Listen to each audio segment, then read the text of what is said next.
Money buys silence. It buys temperature-controlled leather seats, private elevators, and the illusion that you don't need anyone. But when the engine dies on a flooded back road in the pitch black, $1 billion won't keep you warm. A rusty truck and a stranger's annoyed sigh might. The rain didn't fall, it attacked. It came down in sheeted horizontal waves that turned the asphalt into a black mirror, swallowing the beam of the headlights. Faye sat in the driver's seat of her imported sedan, gripping the hand-stitched leather steering wheel with fingers that were rapidly going numb. The dashboard was dead. The digital display, which usually glowed with a reassuring, soft amber interface, was a blank void. 5 minutes ago, the engine had made a sound like a drowning animal, a wet, heavy clunk, before shutting off completely.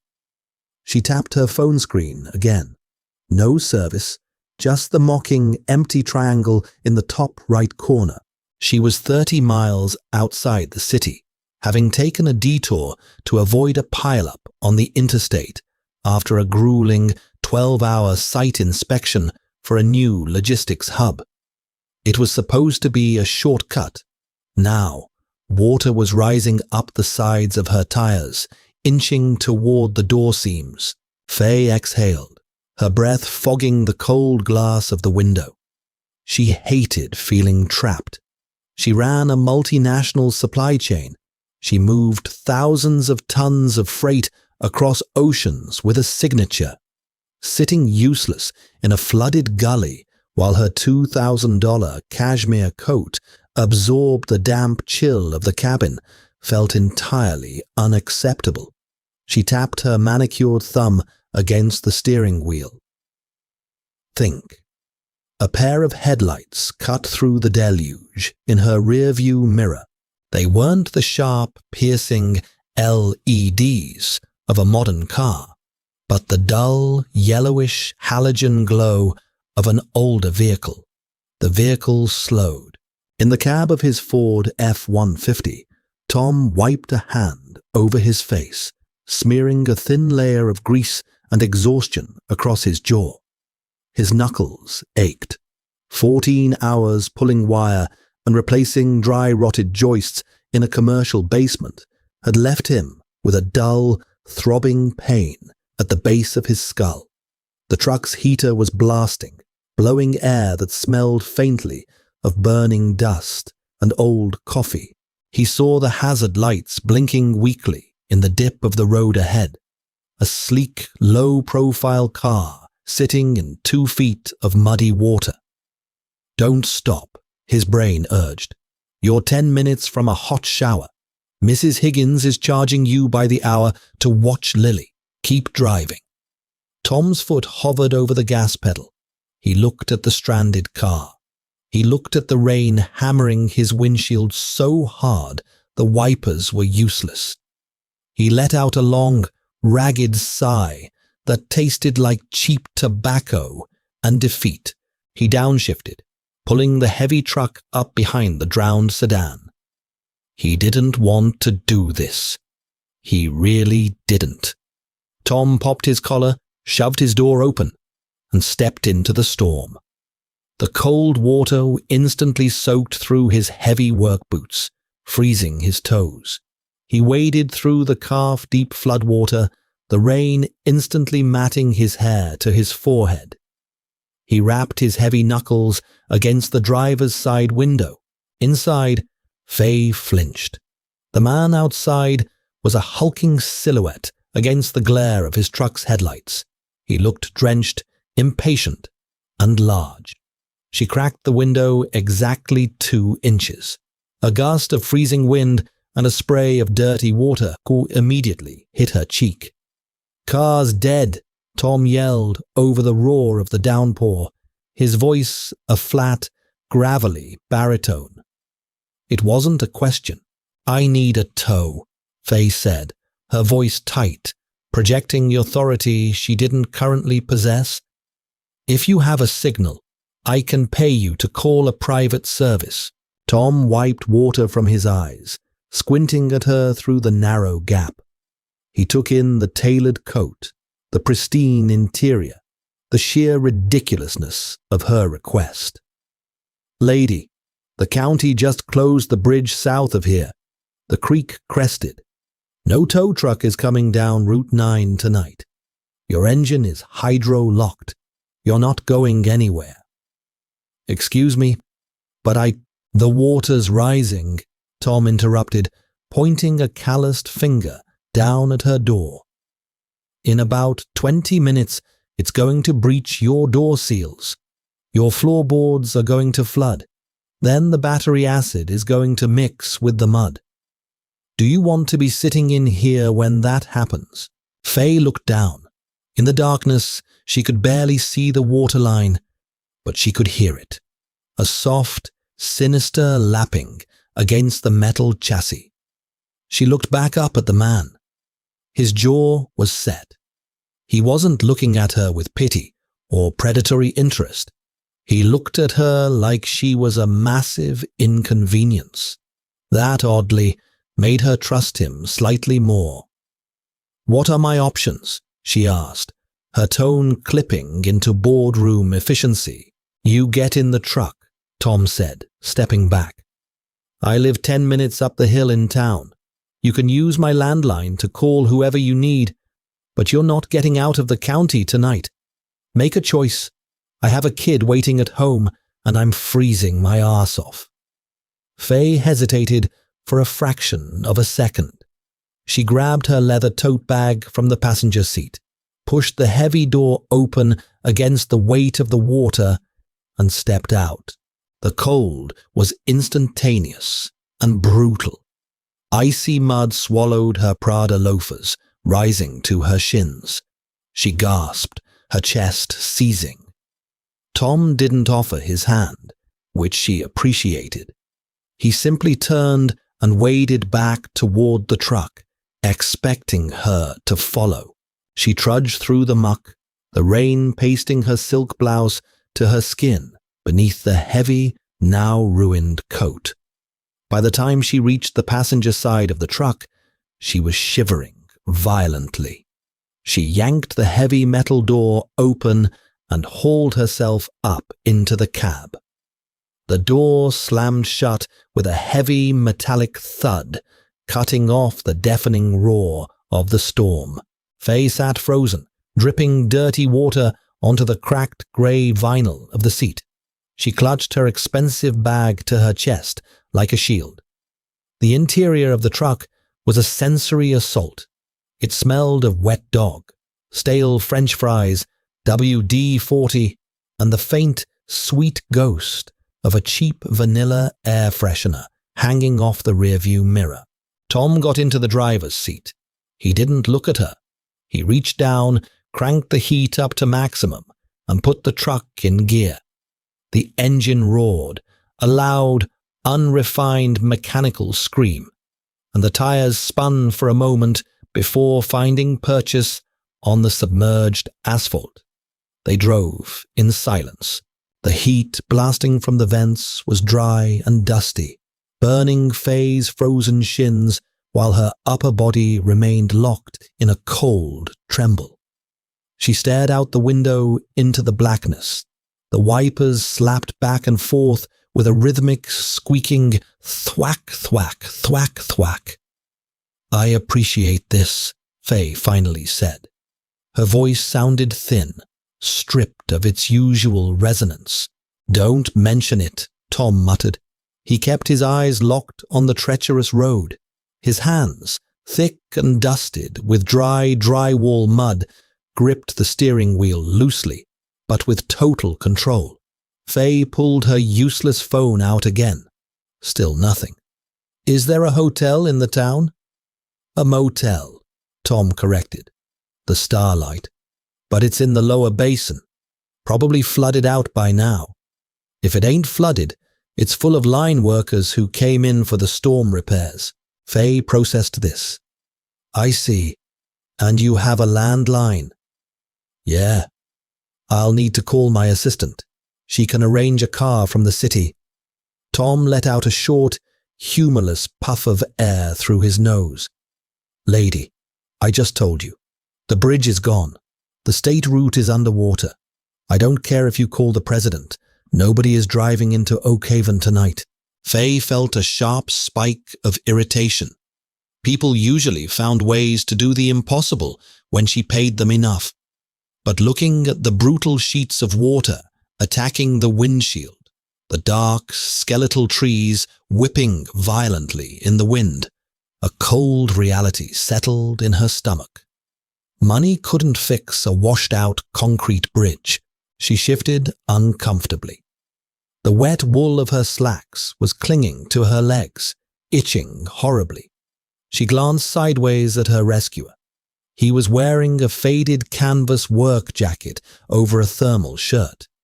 He looked to be in his mid-30s, though the deep lines around his eyes and mouth suggested he had aged at an accelerated rate.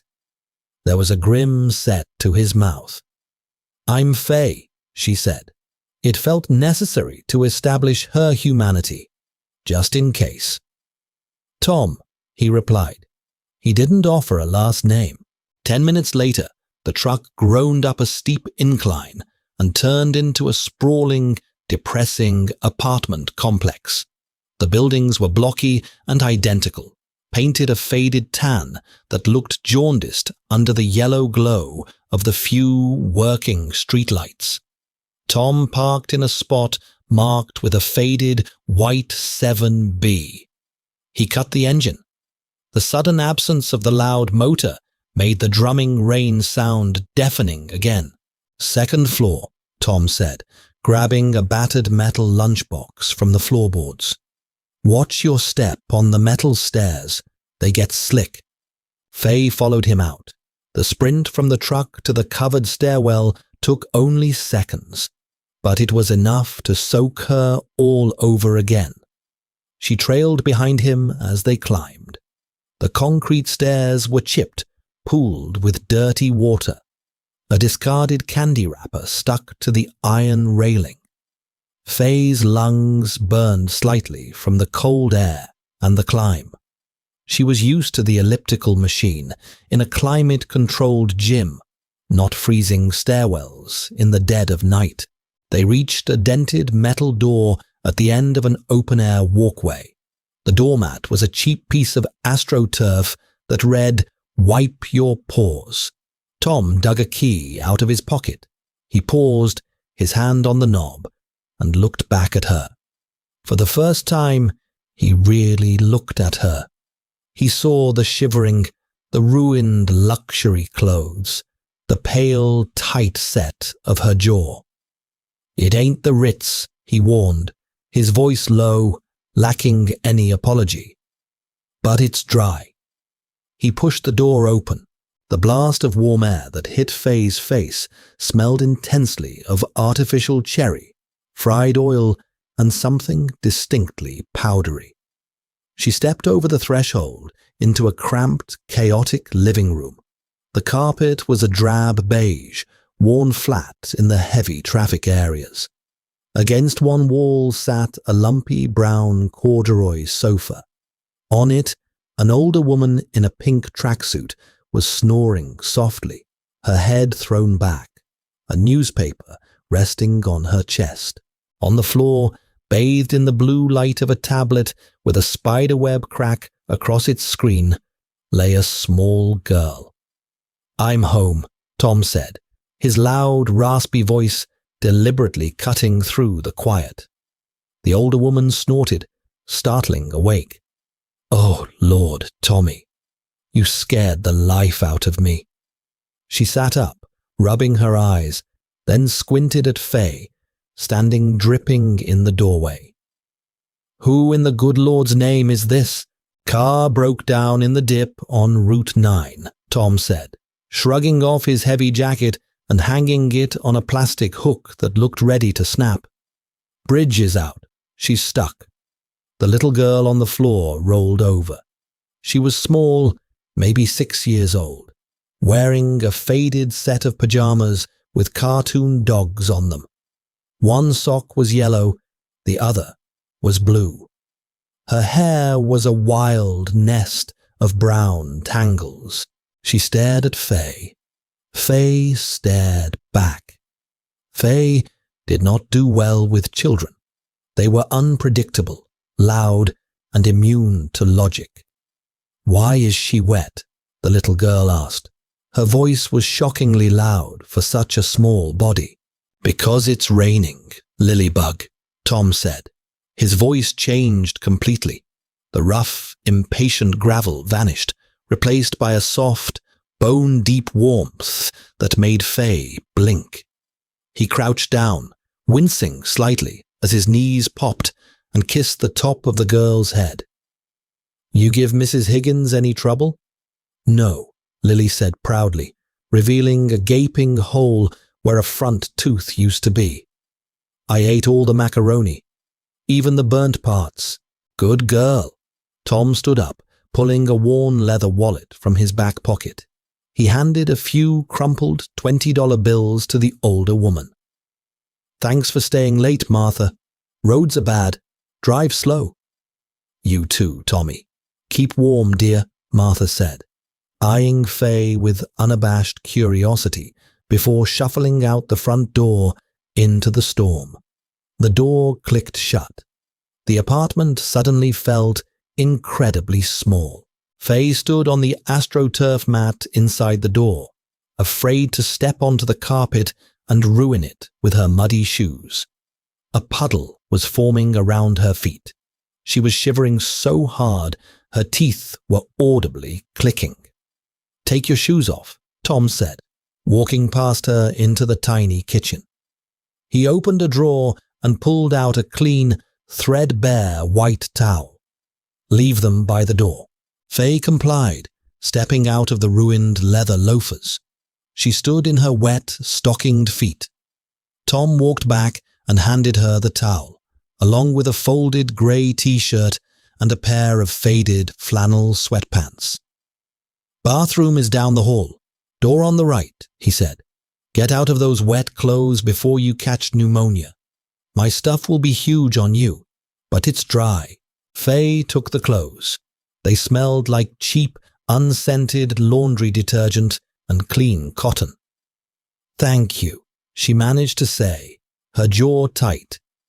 "Landline is on the kitchen counter when you're done," he added, before turning his attention back to his daughter. Faye walked down the narrow hallway. She passed a doorway covered by a beaded curtain, catching a glimpse of a messy, unmade bed before finding the bathroom. She locked the door behind her. The bathroom was minuscule. The linoleum was peeling at the corners. A plastic dinosaur sat on the edge of the porcelain sink, guarding a tube of sparkle toothpaste. The fluorescent light buzzed overhead like an angry wasp. Faye stripped off her ruined clothes, the $2,000 coat, the silk blouse, the tailored wool pants.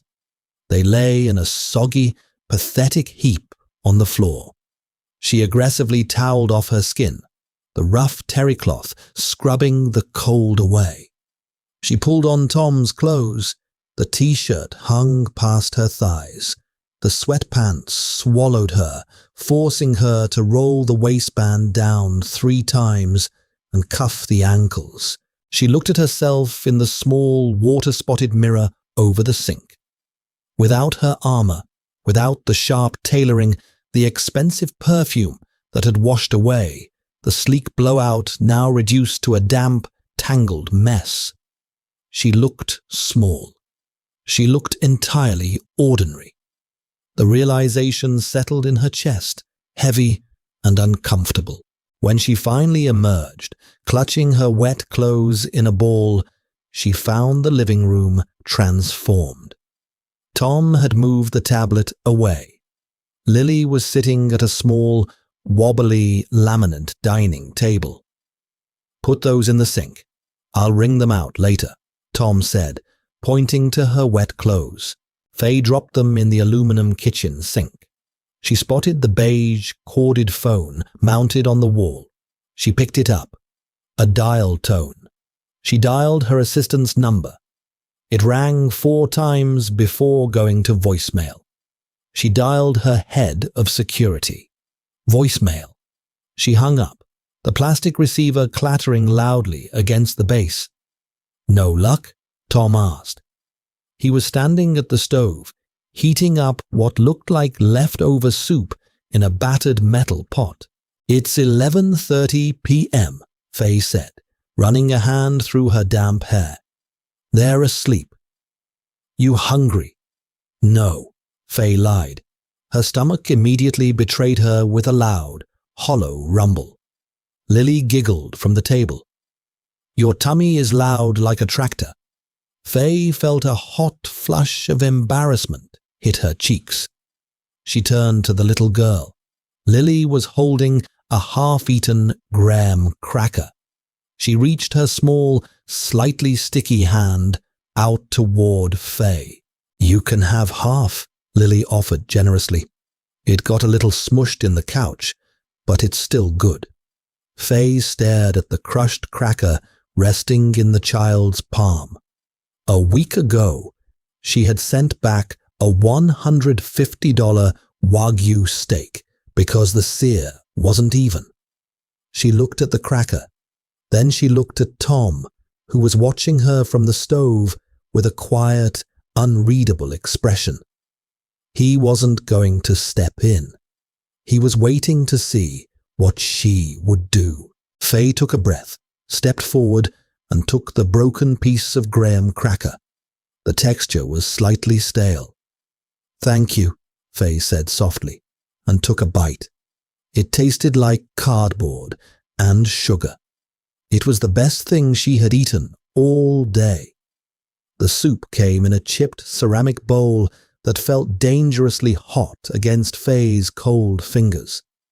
Tom set it down on the wobbly table with a dull clatter, sliding a stamped metal spoon next to it. "Eat," he said, turning back to the sink to scrub the pot. "It's mostly sodium, but it'll warm up your core." Faye sat in the small, rigid wooden chair. The broth was bright yellow, swimming with soft, pale noodles and microscopic cubes of dehydrated chicken. She picked up the spoon. The metal tasted faintly of old pennies, but as the hot liquid hit her stomach, a violent, involuntary shudder of relief ripped through her shoulders. She ate in silence, the only sounds in the room the heavy drumming of the rain against the single-pane window, the rhythmic scraping of Tom's sponge, and the buzzing of the refrigerator compressor kicking on. Lily was on the floor again, having abandoned her cracker. She was lining up a collection of battered plastic horses along the edge of the television stand. "Time to brush teeth, Bug," Tom called out over his shoulder. He didn't raise his voice, but the tone carried a finality that the child immediately recognized. "One more minute. Cinnamon is jumping the fence," Lily negotiated, holding up a horse missing half its tail. "Cinnamon can jump the fence tomorrow. Go." "Bathroom." Lily sighed, a dramatic, heavy exhale that felt entirely too large for her lungs, and dragged herself up from the carpet. She padded past Faye, pausing for a fraction of a second to stare at the oversized grey t-shirt pooling around Faye's waist, before disappearing down the narrow hall. Tom wiped his hands on a dish towel and finally turned around. He leaned against the cheap laminate counter, crossing his arms over his chest. His eyes were bloodshot, surrounded by the kind of bruised purple exhaustion that came from chronic, sustained stress. "You can take the couch," he said, nodding toward the lumpy brown corduroy monstrosity in the living room. "I'll grab you a blanket. It's not much, but the heat works, and the door locks." "Thank you," Faye said. She placed the spoon down. The bowl was empty. She hadn't realized how hungry she was until it was gone. "I want to compensate you for this, for the clothes, The food, the intrusion. When my phone gets a signal, I don't need your money, Tom interrupted. It wasn't said with anger, nor was it laced with false, noble pride. It was just a flat statement of fact. You needed a roof. I had a roof. Let's not make it weird. Faye frowned, an unfamiliar prickle of frustration rising in her chest. People always wanted her money. In her world, every favor was a transaction. Every handshake was a contract waiting to be drafted. It's not weird. It's an equitable exchange for services rendered. You drove out of your way in a flood. Tom let out a dry, rattling laugh. He pushed himself off the counter and walked over to the hallway closet. Equitable exchange. Right. You talk like a lawyer. I employ a floor of lawyers. I am a CEO, Faye corrected, the title slipping out as a defense mechanism. Tom pulled a folded, dark blue blanket from the top shelf. It looked thin, made of the kind of cheap fleece that sparked with static electricity in the winter. CEO of what? Astra Logistics. We handle global supply chain integration. He tossed the blanket onto the couch. It landed with a soft whump. Supply chain. So you're the reason a sheet of half-inch plywood costs me $40 now. That is a macroeconomic issue driven by lumber shortages and tariff disputes, Faye replied automatically, her spine stiffening. My company merely optimizes the freight routes. We don't set commodity prices. Right, Tom said, dragging a hand down his face. Macroeconomics. Well, out here in the microeconomy, I've got 2 contractors who haven't paid me in 60 days because their supply chains are tied up. But I still have to pay Mrs. Higgins $20 an hour to watch Lily while I fix rotted subfloors until midnight. He didn't sound bitter.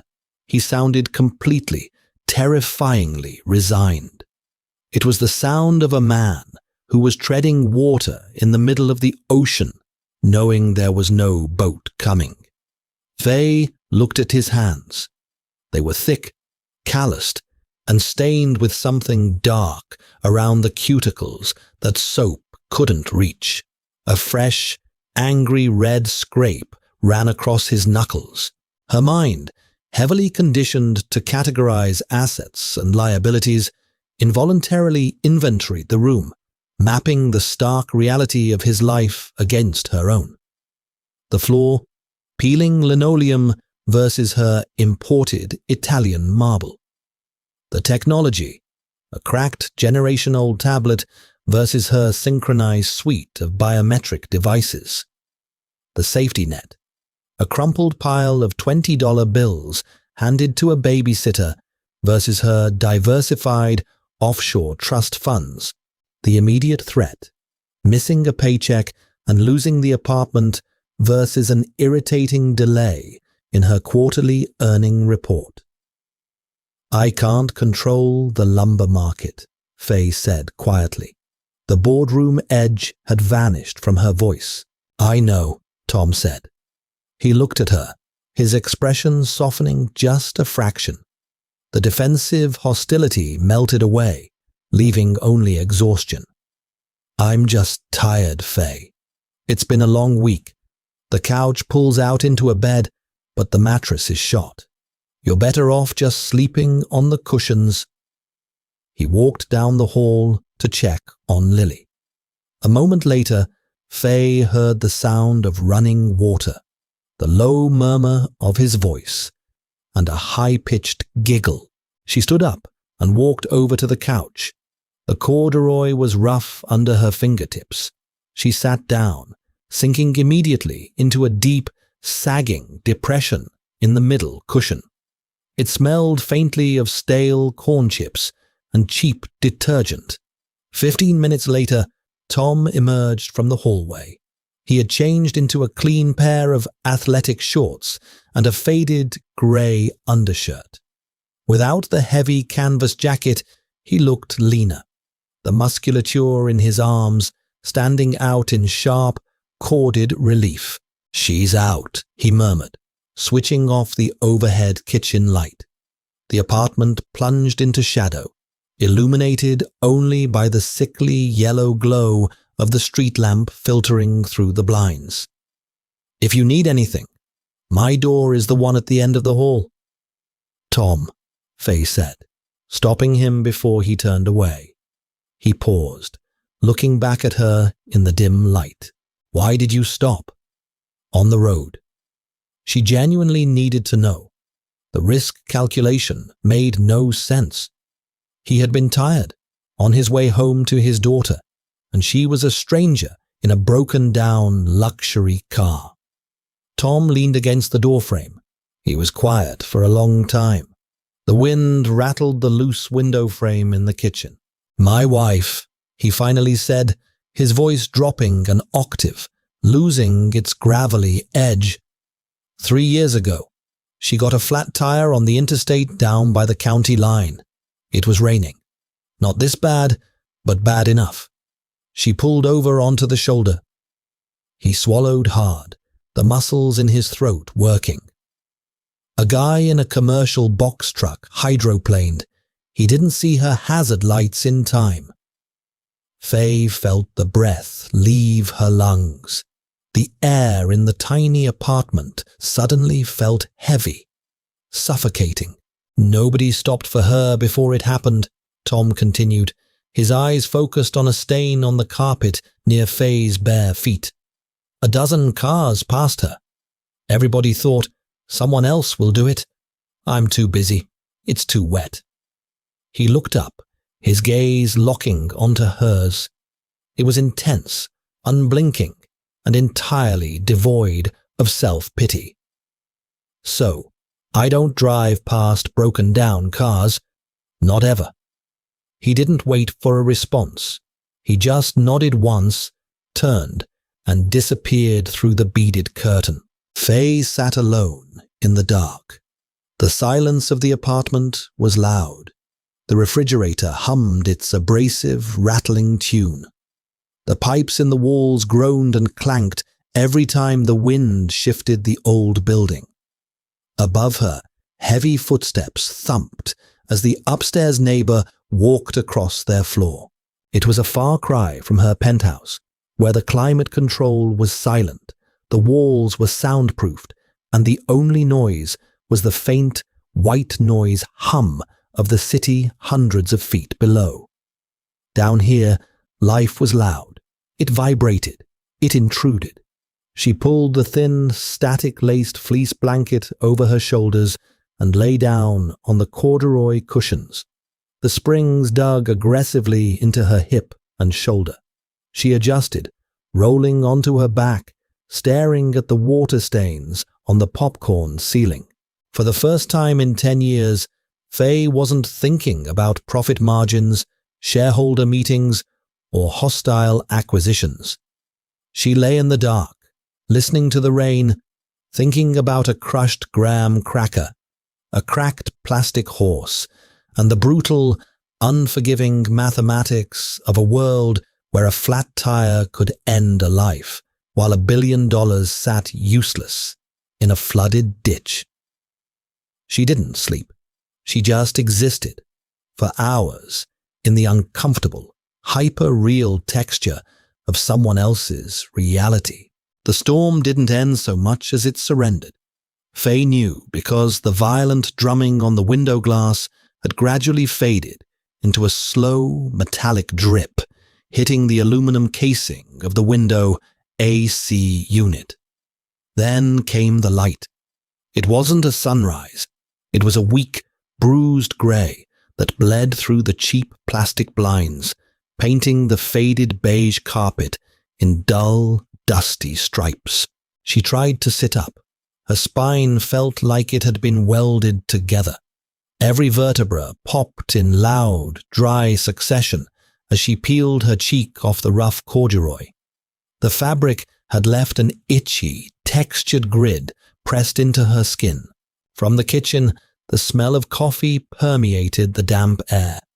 It wasn't the rich, oily bloom of the pour-over she drank every morning in a penthouse kitchen she had paid a designer $80,000 to curate. It smelled sharp, aggressively bitter, like scorched earth and burnt plastic. Tom was standing at the laminate counter. He wore the same heavy canvas work pants, a faded long-sleeve thermal clinging to his broad shoulders.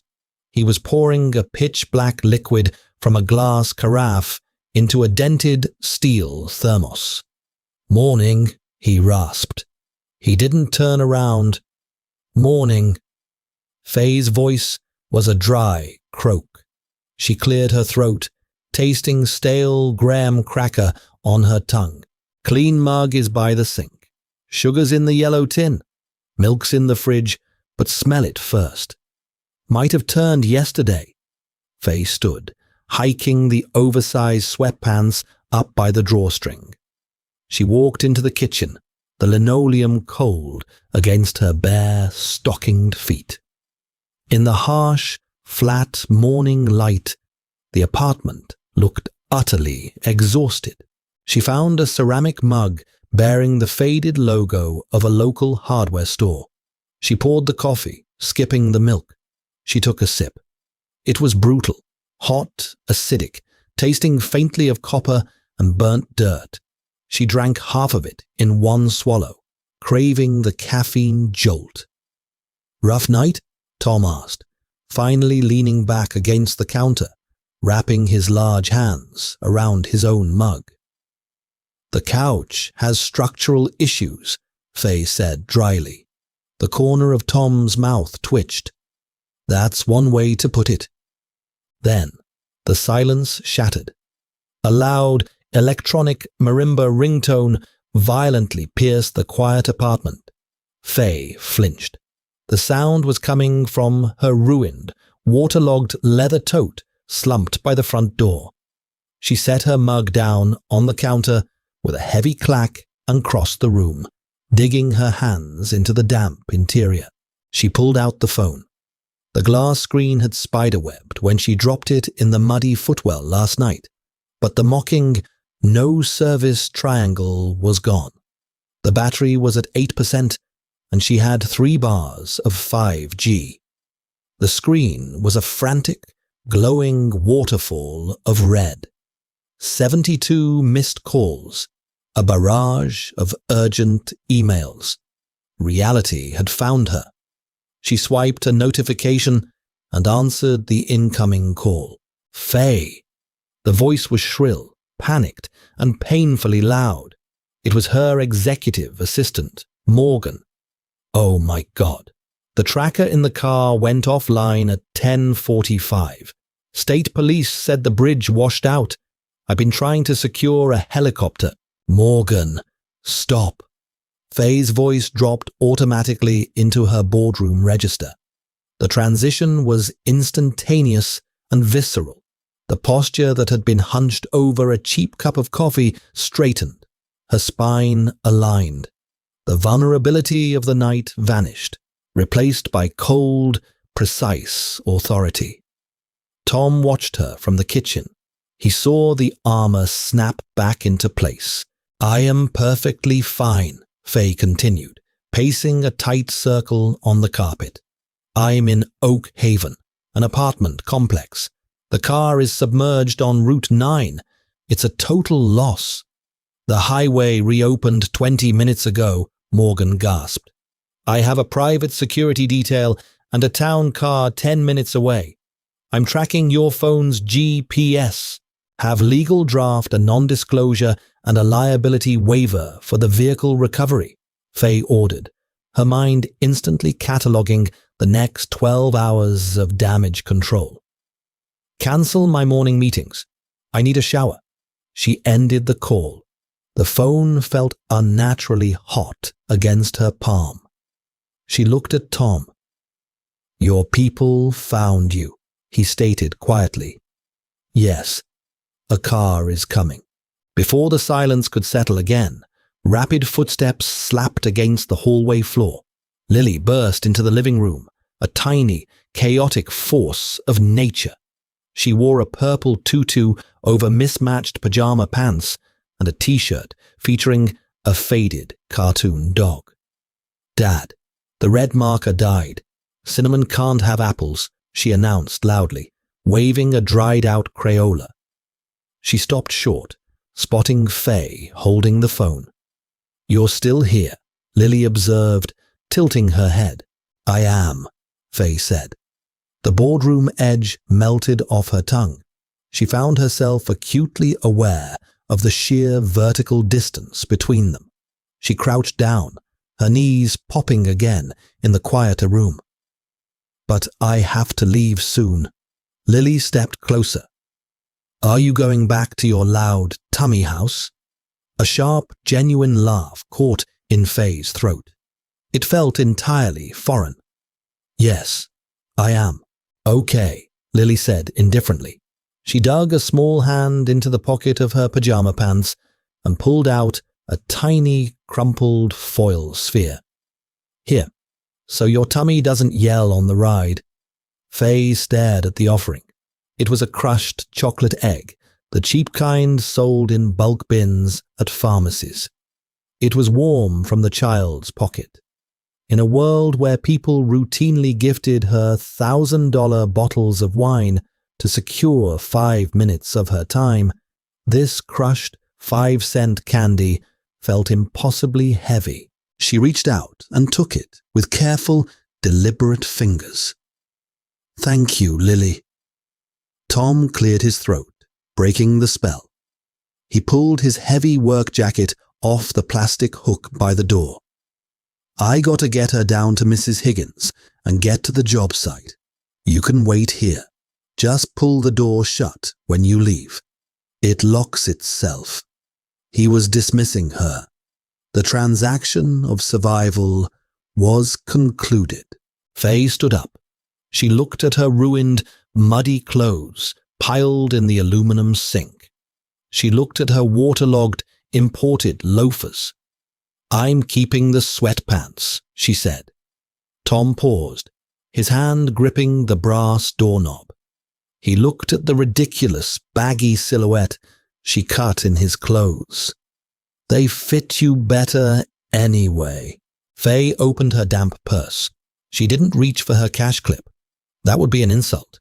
Instead, she pulled out a thick, matte black business card. It bore only her name, Faye Hayes, and a direct phone number. No title, no company logo. She walked over and held it out. Tom stared at it, his jaw tightening. "I told you last night. I don't want a handout. This isn't charity," Faye said, her voice hard, professional, but laced with absolute sincerity. "My company is building a 3 million square foot logistics hub 20 miles from here. I need reliable local commercial contractors for the interior build-outs. Drywall, framing, flooring. The firms we use are bloated and slow. You work 14-hour shifts, and you understand the unforgiving nature of a deadline. That number goes to my private desk." She held the card an inch closer. "If you want to stop fixing rotted subfloors and start bidding on multi-million-dollar commercial contracts, call it. If you want to throw it in the trash, that's your prerogative." Tom met her gaze. The air in the cramped entryway grew thick with tension. He saw the cold, terrifying competence in her eyes. It was a lifeline, but it required him to grab it. Slowly, his thick, calloused fingers reached out and took the card, sliding it into the breast pocket of his jacket.